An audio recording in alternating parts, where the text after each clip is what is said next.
Hello, and thank you for joining me today. My name is Lisa Brock. I am the HR business partner here at Tandem HR, and I will be taking you through the Leadership Communication webinar. So thanks again for joining, and we're excited to be able to present this to you. Let's jump in and start discussing a little bit of understanding communication and leadership. When you think of leadership, you may find yourself not only thinking of leadership in your organization, but you might be thinking of those past experiences that you had with leadership directly with you. For example, a past leader or a current one. We tend to remember things based on our range of emotions. How something made us feel is when we tend to remember better the actual moment. For example, if you had a bad experience with a previous leader and they made you feel bad, you will remember that. Or the opposite can be true. If a leader made you feel really good, they helped support your development, and they really listened to you, you will seem to remember that as well. So if you think about either a past or current leader, what was your interaction with them like? Did they listen and did they communicate well? How did that make you feel? How did they themselves make you feel? When an individual is promoted to leadership, they tend to use these experiences to mold their own leadership around what they liked and what they didn't like. When you think of what kind of leader you want to be, you should really ask yourself these questions. Are you motivated to lead? Do you interact well with others? Are you open to feedback? Or do you have difficulties having conversations around those difficult situations with employees? Are you trustworthy and can be accountable for your team? These are great questions to ask if you want to move into leadership. Leadership is not for everyone, but if you want to be a successful leader, you must be open and willing to develop yourself and always open to learn. The fundamental piece of a successful leader is communication, and that is what we'll be discussing today. As a leader, your job is to inspire and empower those around you. Without good communication, you are not understood or heard. And this is not the type of communication that you really want. It's not any type of communication. It's about effective communication. This list provides a few examples of what can happen without effective communication. For example, it can lead to poor relationships with employees, such as frustration or just distrust and confusion. Poor communication can also create a very tense environment with less motivation to be productive. There is less collaboration as well, as it can negatively impact the bottom line. If your organization has done engagement surveys in the past, what seemed to be the reoccurring theme here? It usually has to do with leadership communication and internal transparency. Does this sound familiar to you? As a leader, you want to get the most out of your team members. So communicating effectively enhances that productivity, their expertise, and the morale within your organization or within your team. So all of these things are very important when we talk about communication effectively between the leaders and the staff. So let's get into a little bit of some statistics on communication and leadership. There are some attention-grabbing statistics out there on how communication affects leadership. 63% of employees say leaders don't recognize their achievements. Recognizing achievements not only helps with employee engagement, but it also reinforces to individuals what they are doing right so they can continue repeating that same great work. 57% of employees believe their leaders do not give clear directions. If employees do not have clear directions, how can they achieve the necessary work without delays? So, this can lead to very frustrated employees or other issues. And 96% of executives say that ineffective communication leads to workplace failures. And this statistic is a result of not getting very clear directions. 75% of employees leave their job because of poor management. Leaders, they don't want to fail. They don't go into leadership thinking that they're going to be, say, bad leaders on purpose. They may think they're doing everything right and just don't understand what they're missing. This is why we are discussing this really important topic, and we are here to help you as leaders to be effective communicators. You know, as a leader, you are moving from the present to the future through structured communication, starting with the clear expectations of goals and your mission from your organization. You want to describe the roadmap to the future. So, how do you do that? How do you move from the present to the future? Well, first, we need to trigger that action in your team. You have to do that by showing commitment to the action. You can do this through mobilizing and providing a path that will keep employees engaged. So, again, the first things first with the future goals and the mission. This is the important part. That's the foundation.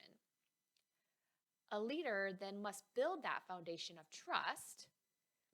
And to build that foundation, leaders need to speak to, understand, and share vulnerabilities around work. You can do that by, sharing how you feel about a change or sharing your vulnerabilities about concerns that you have regarding a change that might be coming. And that's another way to show employees that you yourself as a leader, you still have those concerns as well. And you share them, there's that trust. So having that trust is really part of that foundation. And this will continue to move the path forward towards accomplishing the goals. Then you're going to want to revisit the why. You want to always revisit the why as often as necessary and the importance of making those changes to achieve the future goals. Employees are divided into two separate parts. Excuse me, let me rephrase that. Employees' needs are divided into two separate parts. There are emotional needs and hands-on needs.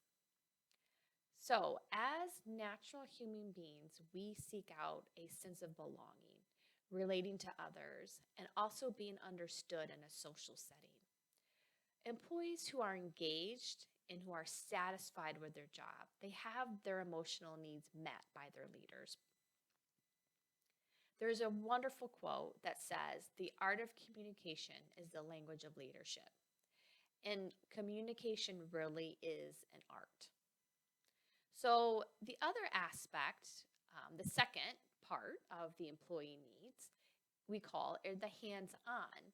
And the hands-on is more of the everyday items employees need to do their job well, such as resources for a project or maybe having barriers removed to achieve a goal. Have you ever had an employee come to you and specify any type of barriers that they're not able to overcome on their own in order to achieve their project deadline? Those are the things as leaders that we need to remove for the employees so that they can achieve that goal. Employees really want to contribute. They want to provide value and they want to have purpose. Again, it's going back to that natural human being instinct that we have. So when the employees aren't able to do that, frustration can easily set in and they can't accomplish those goals.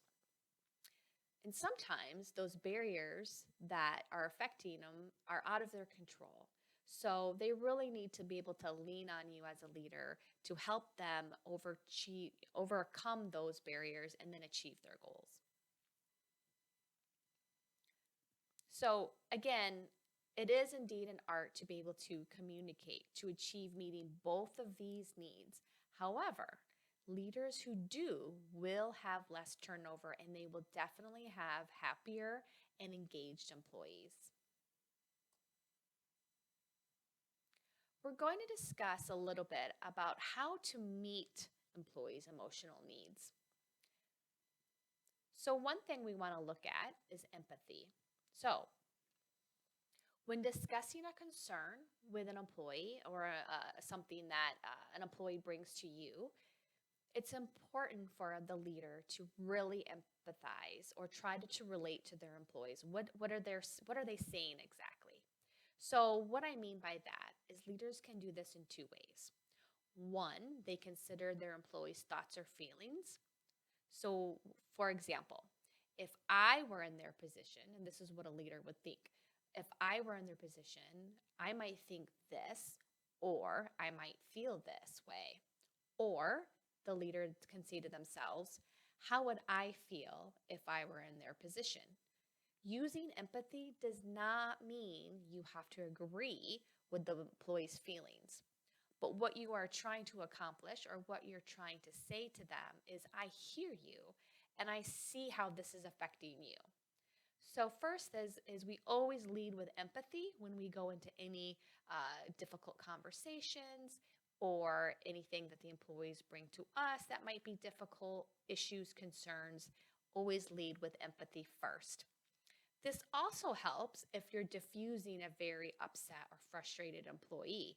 If you lead in with empathy and you can see that they're visibly upset and you mention that and I say, I see that this really upsets you, this usually brings the escalation of their frustrations and how much they're upset down a notch or two so that they can actively now start thinking through their actions and then they also can think more logically about what's happening versus more on the emotional side. The next step on providing the effective communication under the employee's emotional needs is support. It's important to provide support without taking away the work. So asking the employee how you can support them or what do they need to get the task done ensures you fully support them doing the task that is assigned. And you also want to see them succeed, but you don't necessarily have to give the task to somebody else or step in and do the task on your own. You want to provide the support where you can. And then the third would be involvement. So leaders that are successful with communication use involvement. You want to involve the employees with decisions or changes. The reason why is because they will be the ones most likely implementing the change.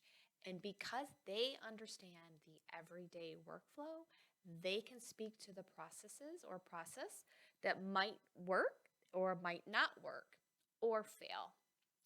So if you have an example of a change coming down and you present that to the employees and the employees say, actually, this works to, maybe their third step, but then it doesn't work because of XYZ, then they can maybe provide other suggestions or solutions on how it will work better so that it is successful. Again, employees want to be valuable. They want to see things succeed in the organization and they want to contribute. So getting them to be involved in some of those decisions really help ensure that those changes of processes, implementations of, say, systems can be more successful with their input.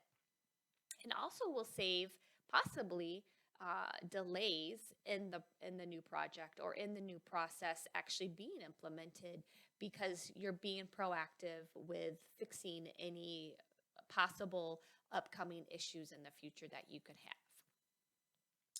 So again, if they can provide suggestions on how the new process will work or it will most likely succeed, And this will also provide buy-in for the change when you are making changes, and it increases employee engagement.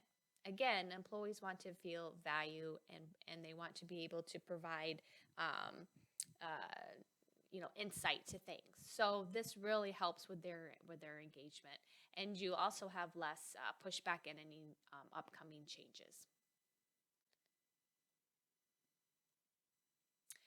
So now that we talked a little bit about what we can do to effectively communicate for the emotional needs, we're going to look at the other part of the practical side of the employee's needs, the hands-on. One way to effectively communicate for the practical side is by having scheduled or unscheduled time with employees. So scheduled time, you'd want to be more structured. You're looking at possibly, one-on-one time, meetings, more structured, either team meetings or individual meetings. And this is an opportunity to stay connected.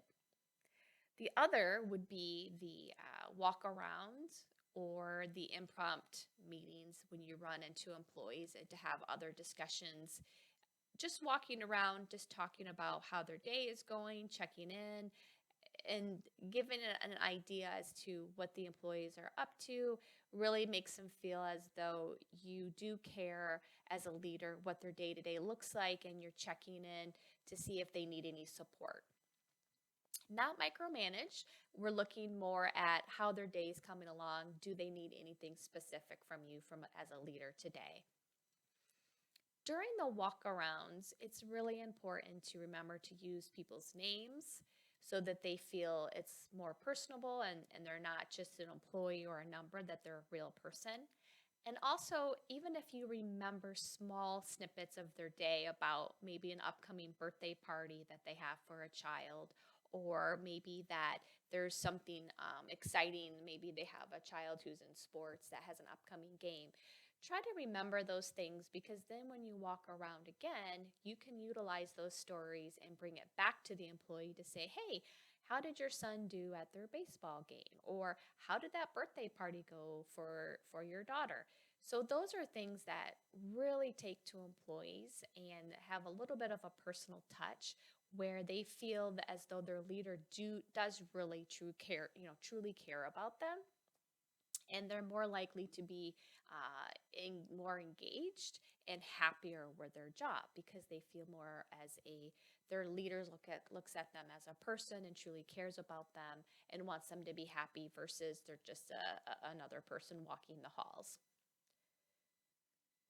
Staying proactive with those everyday meetings, or even proactive with the structured meetings, helps to really stay proactive with changes coming and why. So in those meetings, whether it's walking around or they're the scheduled one-on-ones, you can use that time to let them know of anything new that could be coming down the pipeline, as far as something changing or a new process. And again, the why we're doing that, and using involvement. And this builds trust. So keeping them proactively in the know that something's coming, it really helps, again, with that everyday engagement and that effective communication, because then they're not taken by surprise when it finally does happen, and they're not upset as though that there was no transparency with the upcoming changes. So again, we're going back to, you think about the engagement surveys. If you do have those, that transparency usually pops up when we talk about effective communication. So during the scheduled meetings, one thing to really discuss, and you're going to want to discuss with your employees, is development. This is an important time to be able to talk about those things and see how you as a leader can help your employee. So for example, what I mean by development is, if the employee is a top performer and you really want to retain that employee, you need to understand their long-term career path. So for example, If the employee wants to be a leader themselves, maybe someday or maybe quickly around the corner, you can tell them that you can assist them by getting them some leadership training. If that's something that your company is able to do, this is a proactive way to start building good habits as a leader and providing them effective training as a leader to set them up for success.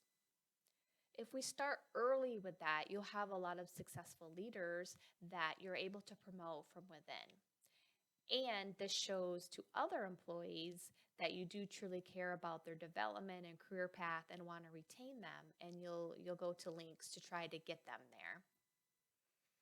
Or, for example, if the employee isn't happy within their current position, you can discuss with the employee maybe other avenues or other positions within the organization that, based on their skills or based on their expertise, they would really excel in.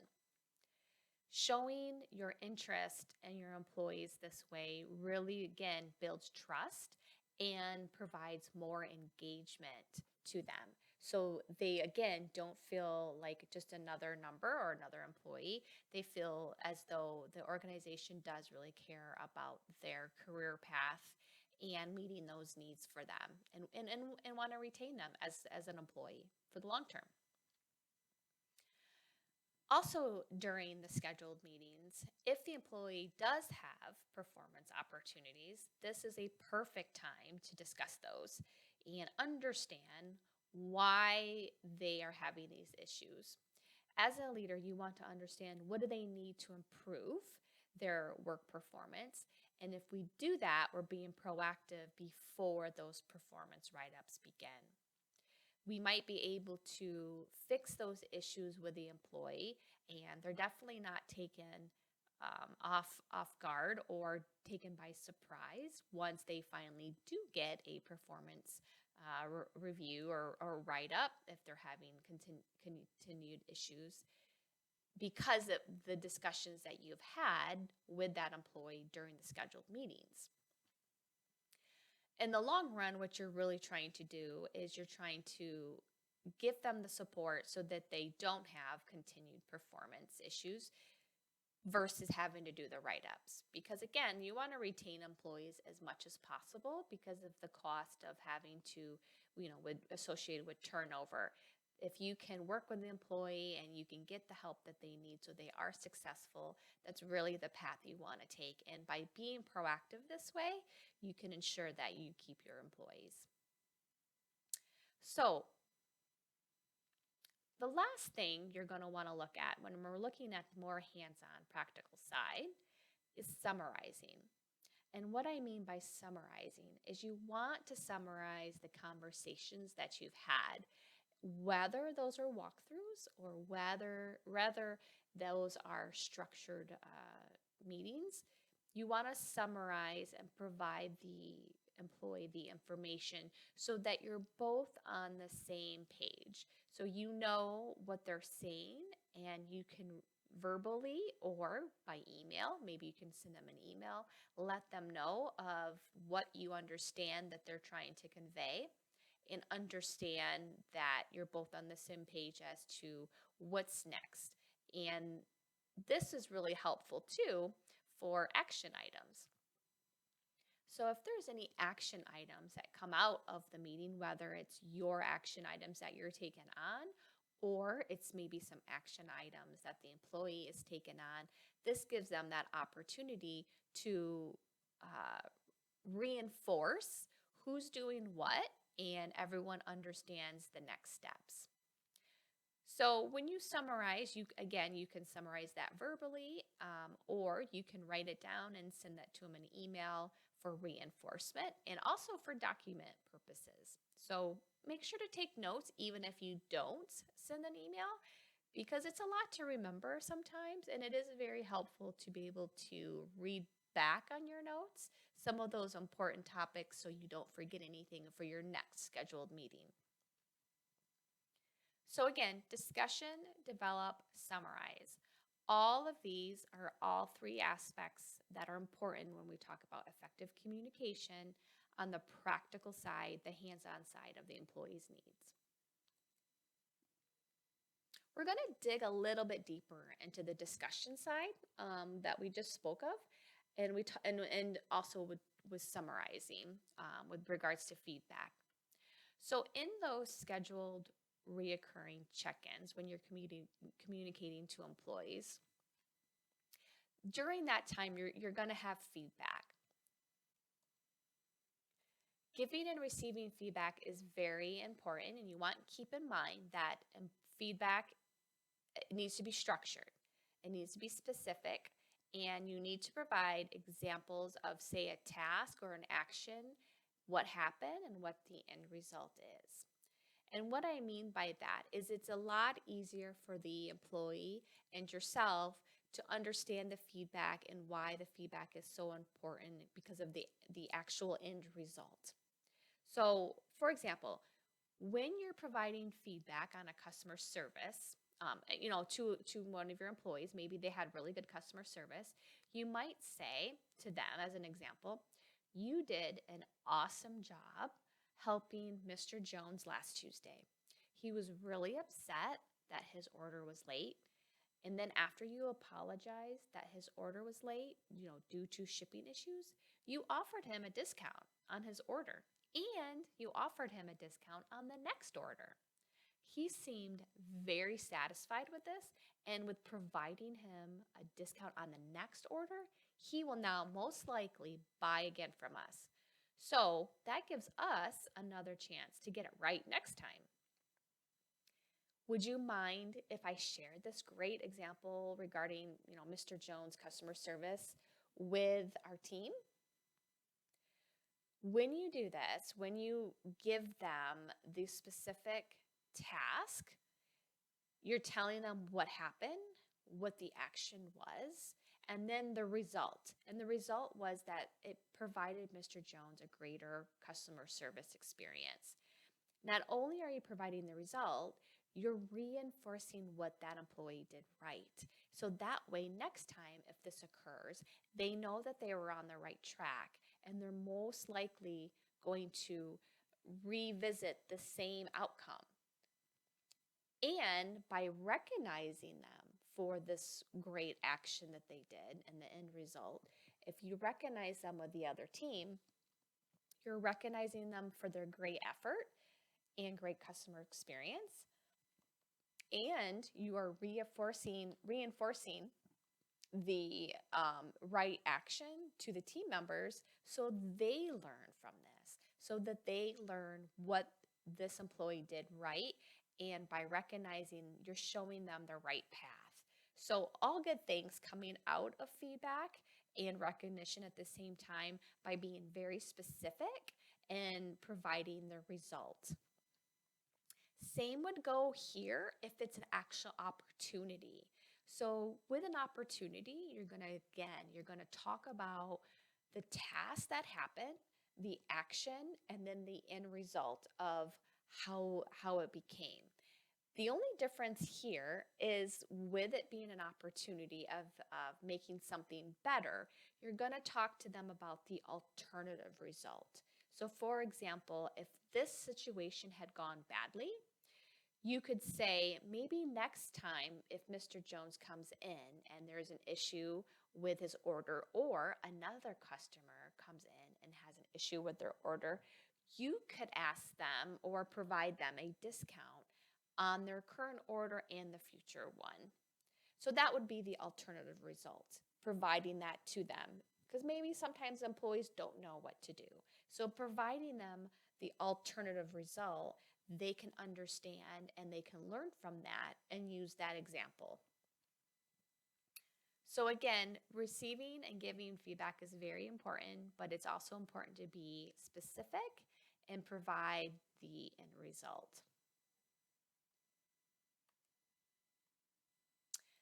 We're going to talk a little bit about recognition like we just did.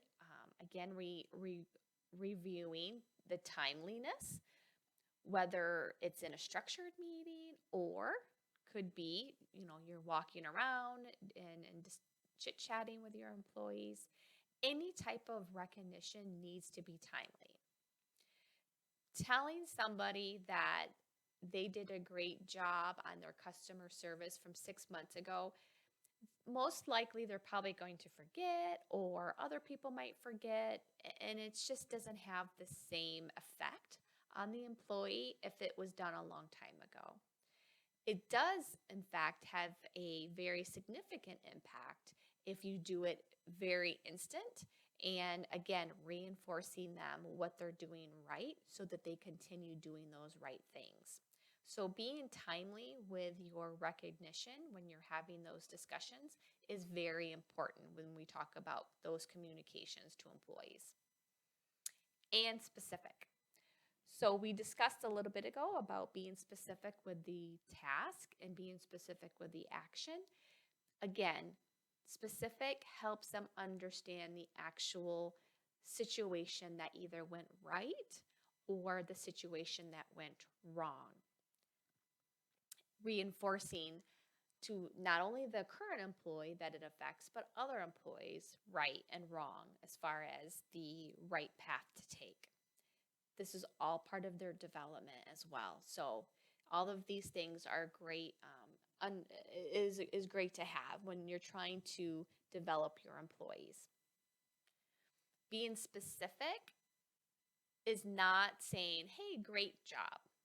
That's not being specific, because the employee is thinking great job on what. So again, telling them specifically what they did a great job on really helps them understand.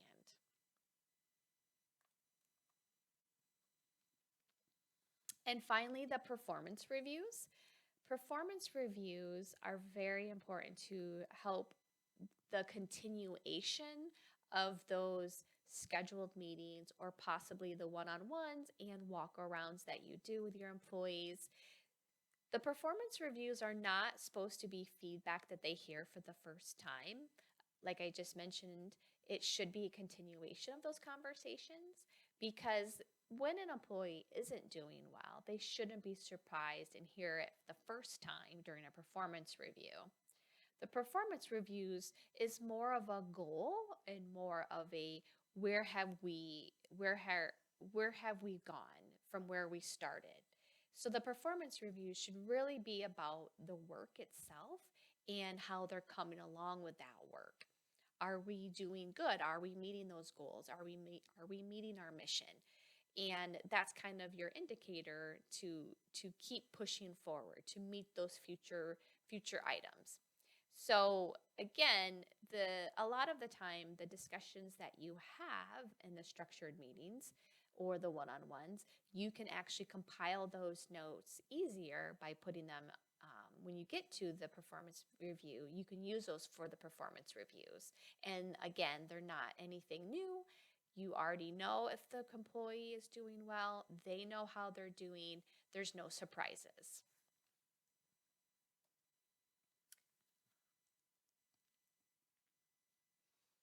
And remember, goal setting is also really important for not just the time being, but the future of the following year and the achievements that we're trying to meet.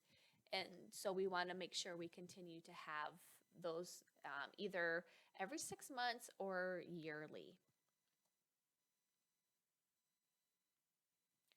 Circling back to the two employee needs that we have, again, it's emotional and hands-on. The employees who are engaged and are satisfied with their job, they will have their emotional needs met by their leader. And just reiterating what those emotional needs again, those emotional needs are empathy, providing empathy to employees so that they understand that you see them as a person, not just another number. Even if you don't agree with how they feel, it still shows that you are listening to them and you hear their concerns. This also helps with de-escalating situations. And the other part is support. This is where we provide support to employees without removing the work. And then the third is involvement. The involvement aspect is where we're getting employees involved in some of the changes that are coming, and asking them for feedback or discussing how the changes will affect the process. This is an opportunity for the employees to be able to voice, say me something that's not going to work within the new process, or maybe a better effective way so that the new change or process is successful. The end result of getting employees involved is the employee engagement that goes up. So those are the three aspects of emotional needs. Remember, the hands-on is more of the practical day-to-day work side. That is having those meetings, those structured meetings and discussions, whether those one-on-ones, whether they are just maybe team meetings, department meetings, or your day-to-day kind of walk around where you're trying to engage with the employee to see how things are coming along. And then the develop side is where we want to sit down and have those conversations about development, whether they want to be a future leader, or development in terms of retaining the employee and what we can do to help keep their career path down the right lane that they want to go to, and what type of opportunities we can provide them within the organization, and how their value and their expertise are very much appreciated, and we want to be able to continue, them providing value and feeling valued, like a value contributor to the organization. And then summarize. This is where, again, we summarize the communication that we just had with the employee so that we know we are all on the same page, and that we got the message, that they understood the message, the leader understands the message, and whether that's verbally, you write them down in notes, or you email them to the employee, for example, if they have action items that they have to review, or maybe yourself have some action items that you have to get done by a certain time. All of those things are all the hands-on part of the emotional and hands-on practical part of trying to accomplish meeting the needs of employees.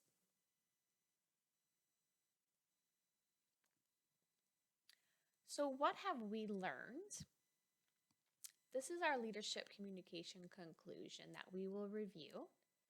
We talked about the importance of leadership communication, and we looked at statistics that affect leadership communication and the bottom line, and why it's so important to provide effective communication.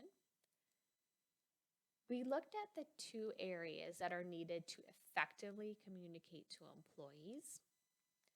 Those were the emotional and they were the practical and hands-on needs. We talked about how do we accomplish meeting those two areas? What do we need to do? We need to use empathy. We need to use support and involvement. That's the emotional. How do we accomplish meeting the practical? Well, we have our meetings. We pay attention. We use names. We use recognition. We walk around and we remind people of what they did right and what they did maybe wrong, and we reiterate that and reinforce it.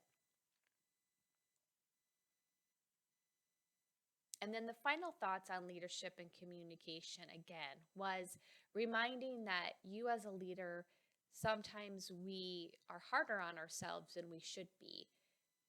And leadership is hard. It's hard to always know what decision you're making is the right one. And it's hard sometimes with different personalities trying to meet the needs of your employees. So remember that always leading with empathy first will get you the farthest.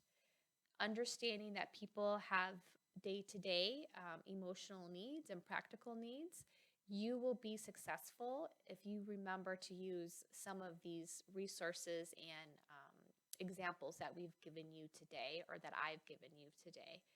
And remember that you can always reach out to your HR business partner to assist you when you're having those difficult conversations and you're just not being able to reach your employees effectively like you'd want.